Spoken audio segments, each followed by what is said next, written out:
Let's review a weekend of games, birthdays, celebrations, and maybe the return of a villain.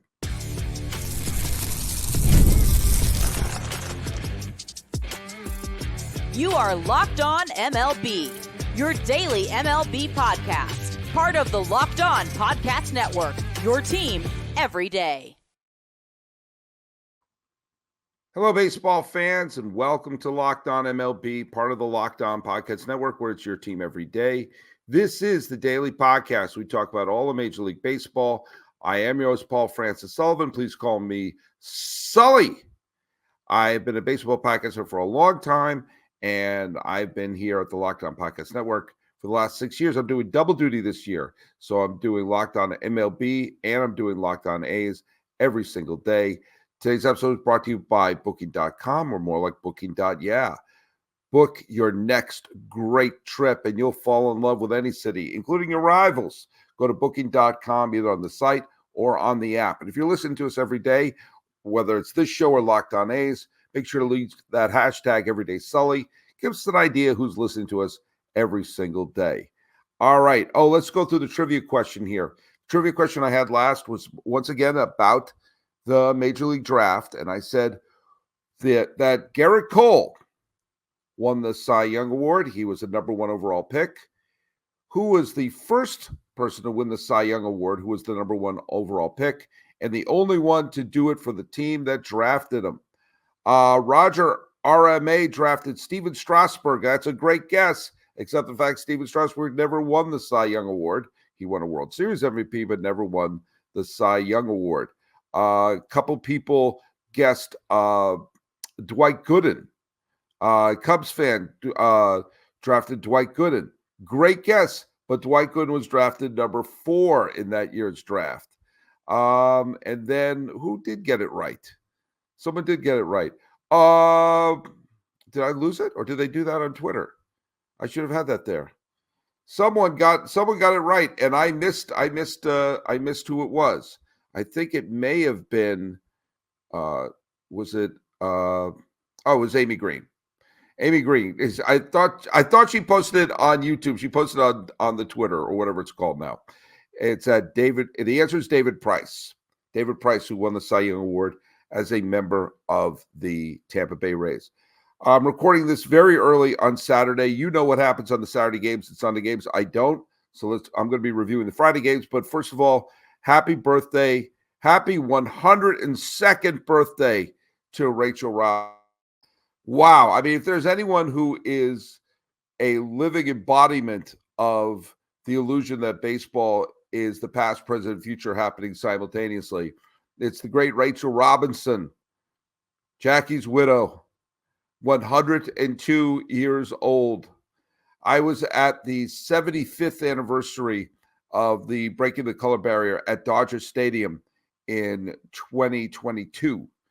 And she was 99 years old. She was going to be 100 in July. And the whole time I'm thinking, like, please make it. Please make it. Because when you get to 99, there you go. You can't be stunned if we lose you. And the fact that she was there, she came out in a little golf cart. She gave a wave to the crowd. I'm not going to lie to you. I had a lump in my throat that she was there, and she's still there now. We still have her. When I saw that Rachel Robinson was trending, I did a little oh no moment on Twitter. And I guess the goal is try to live a life that if you live to 102, people still think, oh, thank goodness she's still here. Try to live a life like that. By the way, less than a month ago a little bit more than a month ago, on the 18th day of June, it's right now, I'm recording this on the 20th day of July. On the 18th day of June, the Seattle Mariners had, say it with me, a 10-game lead on the Houston Astros. And people were wondering, are the Astros dead? Are the Astros done? Could the Mariners run away with this, especially if they're in a division where the Rangers can't get out of their own way, the Angels stink, the A's stink, and the Astros are beginning to stink? 10-game lead, put the aft thrusters on.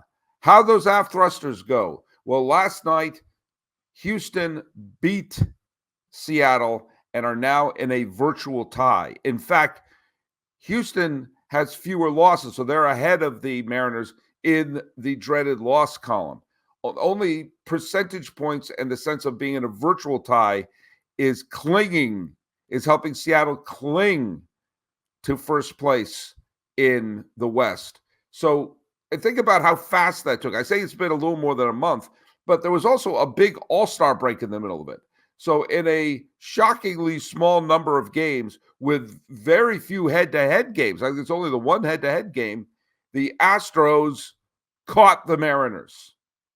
And all momentum right now is on the side of Houston, who have won 9 of their first 14 games this month and are doing head-to-head. All they have to do is split the next 2 games, and they leave Seattle in a virtual tie for first place.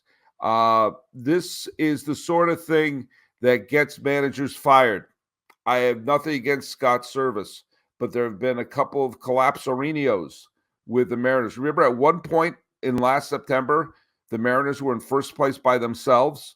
They missed the playoffs altogether, and the other wild card team from the West wound up winning the World Series, a team that had never won the World Series. The Rangers have taken themselves off the we never won the World Series list, and the Mariners remain the only team to never play the World Series. File that under yikes. When you're trying to get back into the playoff race, just going around Major League Baseball, if you're trying to get back into a playoff race, try not to lose to one of the worst teams in baseball. The San Francisco Giants were cruising 3-0, 3-0, 3-0. In Coors, all right, the Rockies chipped away, but then Rogers threw one submarine pitch too many to Jake Cave.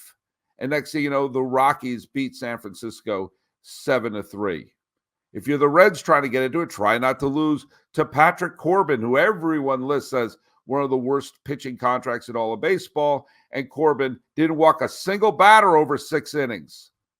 And the Nats beat the Reds 8-5.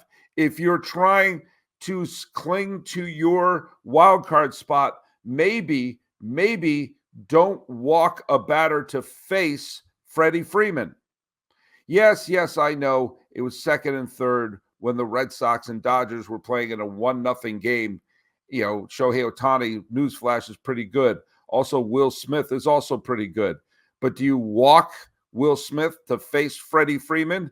I was thinking, watching that game, going, oh dear, this just doesn't feel good. And, it felt good to Freddie Freeman, who hit a go-ahead grand slam. So there you go. The Yankees looked like they were back in action. You know, granted, they had that horrible loss to Baltimore. But in the end, you take a step back and say, but they are still only one game out, and they're still a playoff team, and they won that series against Baltimore. And now they won the first game against Tampa. So you got to split those two. And if you're a Yankee fan, it's all about winning series. Make the playoffs and win series. You hope you can catch Baltimore, but it's tough to do when Anthony Santander has a game like he had last night, where he hit 2 home runs, and the Orioles absolutely torched the nominal defending World Series champion Texas Rangers. The Rangers are going to start selling pretty soon. It was a 9-0 loss. And by the way, kudos to the Royals as well. Michael Wacha, yet another one of their terrific pickups they made along with Lugo. Wacha threw 7 scoreless innings. It was against the White Sox. Sure, you got to win those games. You can't just say, oh, that's an easy win. Because sometimes you play a team that looks like they stink, and the next thing you find yourself, you get a loss, and how do we climb ourselves back out? So good for the Royals for winning the games they're supposed to win. I mentioned the Giants are trying to climb back, and they lose to Colorado. The Mets are trying to cling to their precarious playoff position, and they wound up, despite a pair of Jeff McNeil homers, lost to Miami.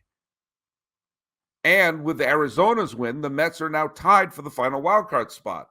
And I hate to keep bringing this up, but my stance of the Mets could take advantage of a seller's market. No, they're going to make the playoffs. I'm okay. Go for it. See what happens. See what happens. By the way, the Padres are trying to climb in it as well, and they got a very good performance from one of my favorite pitchers, which is knuckleballer Matt Waldron. He didn't walk a batter. A knuckleballer didn't walk a batter over 6 innings.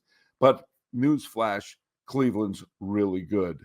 7-0. Oh, by the way, do you know who's also really good this month? The A's. Look it up. They just they're averaging more than 7 runs a game.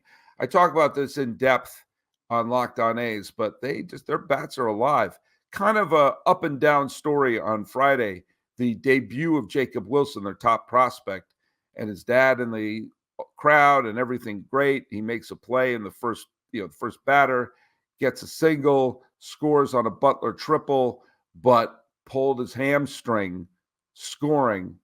Couldn't come back out to field his position, and is probably going to go on the injured list.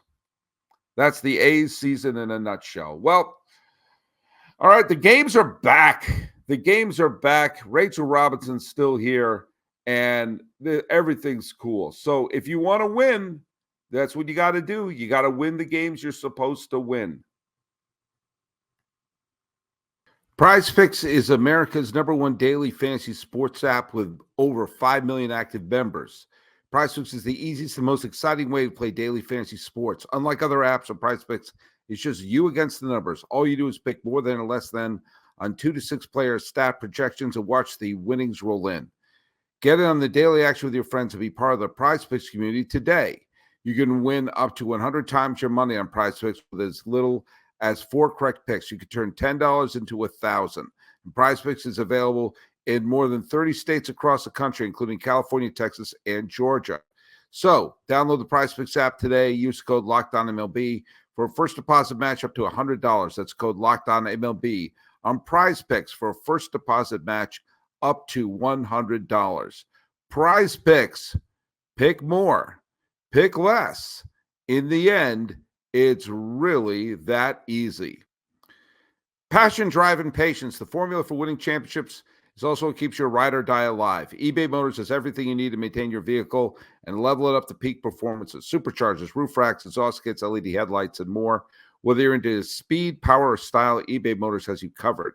With over 122 million parts for your #1 ride or die, you always find exactly what you're looking for. And with eBay Guaranteed Fit, your part is guaranteed to fit your ride every time or your money back. Because with eBay Motors, you're burning rubber, not cash. With all the parts you need and all the prices that you want, it's easy to make your car the MVP and bring home huge wins.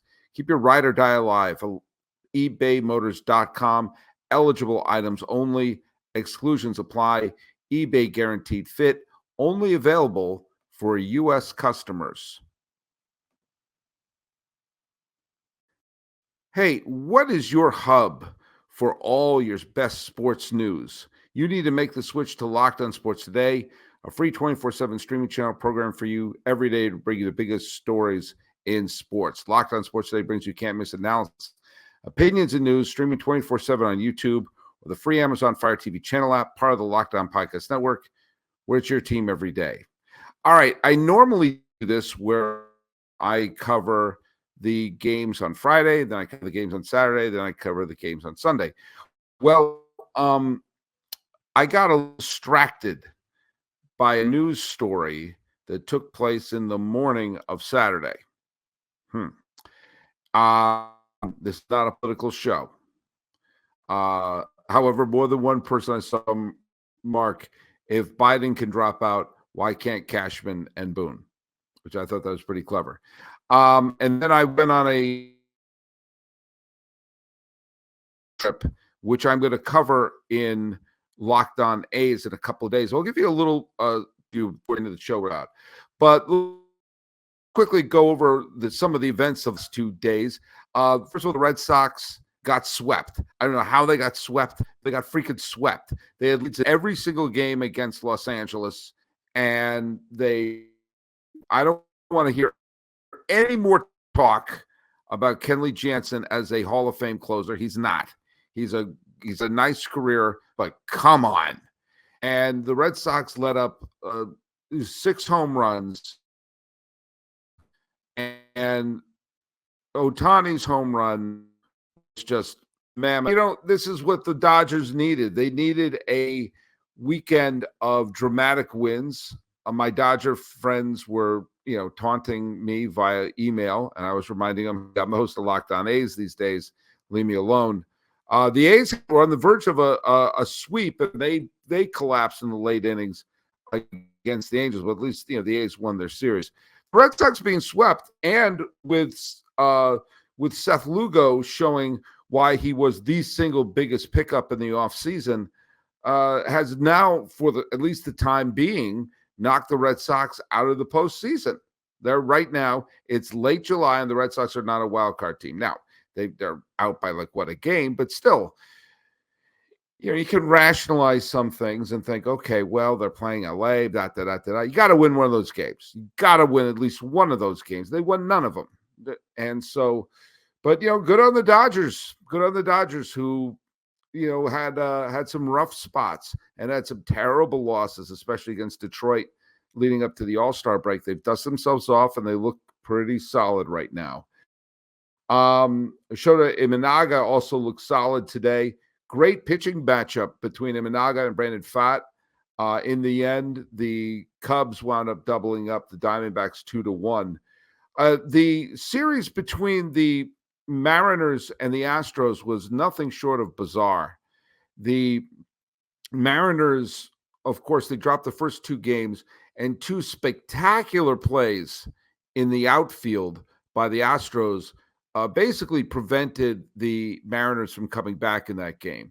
And at that moment, going into Sunday, the Astros were in first place by themselves. The Mariners' 10-game lead had completely evaporated. And if I had told you that, and also told you that the next day, Yordan Alvarez would hit for the cycle for the Astros, you would think it would be a big day to hang your head if you're a Seattle Mariner fan. But alas, the Mariners won. So this is the beauty of baseball. The beauty of baseball is you could have a fabulous win and get punched in the mouth the next day. You can have everything collapse around you, and you come back and win the next day. You can have a blowout win, and you win a nail-biter the next day. You can throw a no-hitter one day and lose the next. It's why the beauty of a game being played every day is that it's a beautiful, beautiful thing. By the way, Eric Haas had a very good game as the Brewers won a dramatic 8-7 game against the Minnesota Twins. Okay, we need to talk about, I mentioned jokingly about Cashman and Boone. This is the type of series you can't lose if you're the Yankees. You're trying to build momentum on the two games you won from Baltimore. Yes, the final game was the kick to the face, but they won the series. And there's going into the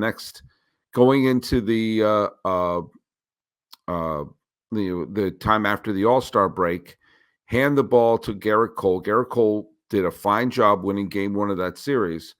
And then game two of the series, Randy Arozarena, who had been dormant, who was having a super disappointment in terms of his season, wound up hitting 2 home runs.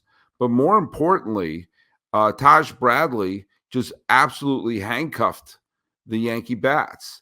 And today, Shane Baz didn't go deep in the game. He only pitched 3 1/3 innings, but the Yankees bats were once again, they couldn't do the job. And also, freaking Marcus Stroman, let up key home runs, and then the bullpen didn't look good. The Yankees can't afford to lose series like that. When you win game one at home, you have to win that series.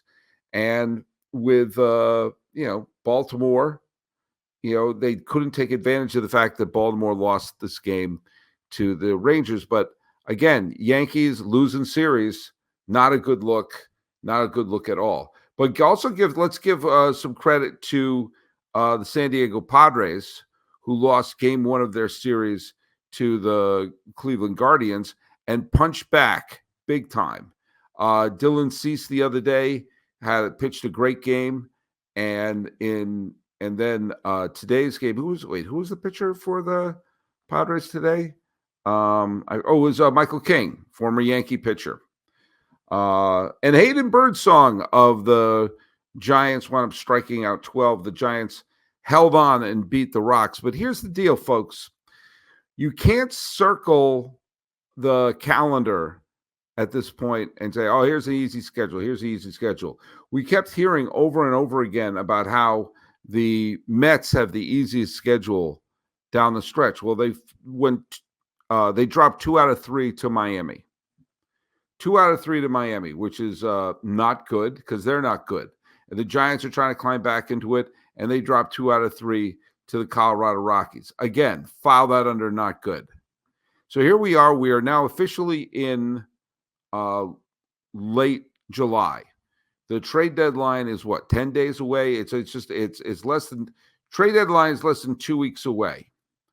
And the Red Sox are a game out. The Mariners and Astros are tied on a virtual tie on top of the AL West. And looky what we got here in the final spot of the wild card in the National League.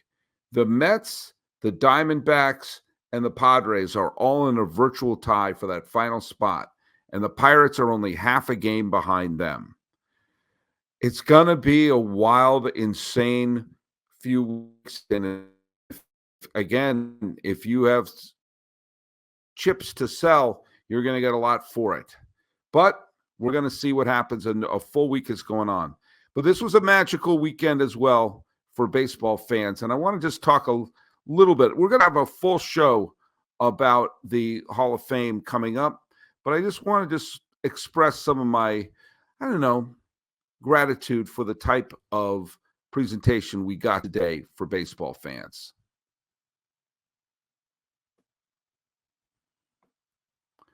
I've been going to a bunch of games, love going to my games, and basically, I love all my sports. I love the sports around me. I love sports going on, and we're going to have the Olympics soon, but we need more sports around. I need more sports. I need the sports to be sportsin'. FanDuel lets me help keep the sports going wherever I want. All I have to do is open the app, dream up some bets anytime I'm in the mood. This summer, FanDuel is hooking up all customers with a boost or bonus daily. That's right. There's something for everybody every day, all summer long. So head over to FanDuel.com and start making the most out of your summer. FanDuel is an official sports betting partner of Major League Baseball.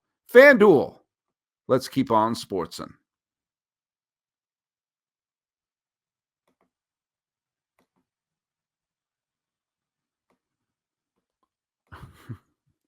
All right, folks.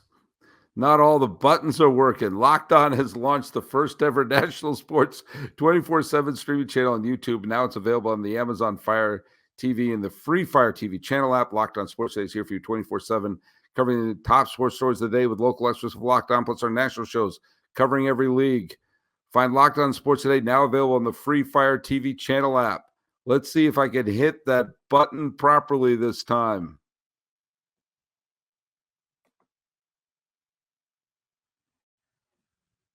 Like magic.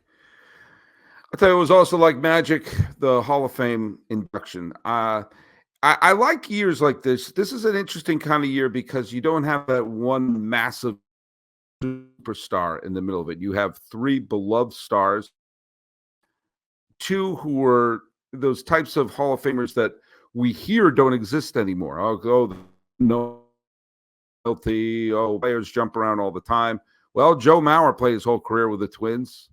Todd Helton played his whole career with the Rockies. When you go to their plaque at the Hall of Fame, and Todd Helton will just say Colorado, NL. Joe Mauer will say Minnesota, AL. Remember there was that shampoo commercial where they tried to turn Joe Mauer into a sex symbol? Am I the only one who remembers that? That was a weird thing. And Jim Leland told the story of his career. Had a funny joke that his wife said that, you're not in my wildest dreams at the beginning. But I love that there's a base lifer element to Jim Leland, that he was a longtime minor league manager who got his big break and became a Hall of Famer. And contrast that with Adrian Beltre, who was a teenager when he was recruited by the Dodgers and became a highly touted prospect. And Mauer, who was a number 1 overall pick, and Todd Helton, who was supposed to be the quarterback at the University of Tennessee. And it was 4 feel-good stories in the Baseball Hall of Fame. And the introduction of all the Hall of Famers who come sitting in, it's a bit like the assembly at the Hall of Justice, except now without Willie Mays and now without Orlando Cepeda and without Whitey Herzog.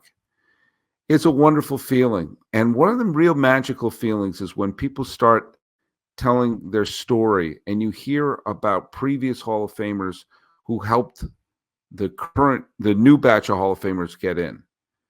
There's Adrian Beltre, who, played, into the 2010s, talking about what the effect that Tom Lasorda had on his career.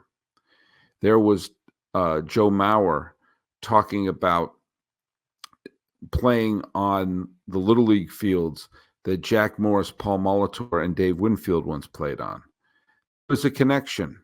And then they would cut back, like when Tony La Russa was a mentor of Jim Leyland. And Leyland talks about his career, and they cut to Tony La Russa. And, when Mauer was talking, they cut to Winfield and Paul Molitor and Jack Morris. It's a wonderful combination of nostalgia and connecting the present with the past.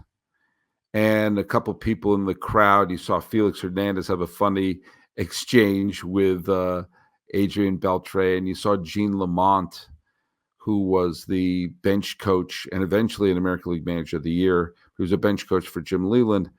And I got a little lump in my throat because you hear about how each of them interact and how each of them, find a way to connect the past with the present. So it was a wonderful time. It was an absolutely wonderful time to be a baseball fan and really, understand that the importance of the Hall of Fame as a celebration. And so I had a little lump in my throat when I was watching that. So the trivia question comes around to one of the speeches that was said. So I'm interested to see who listened to the speeches. When Jim Leyland gave his speech, he talked about the great joy he had in telling people they were about to go to the major leagues. And in his speech, he specifically brought up a future Hall of Famer that he was the minor league manager of. Which future Hall of Famer did Jim Leyland tell the story about telling that player they're on their way to the major leagues? So follow us at Locked On MLB Pods on Twitter and Instagram. I'm your pal Sully. I'm at Sully Baseball on Twitter, Sully Baseball Podcast on Instagram. Talk about a wild weekend of baseball.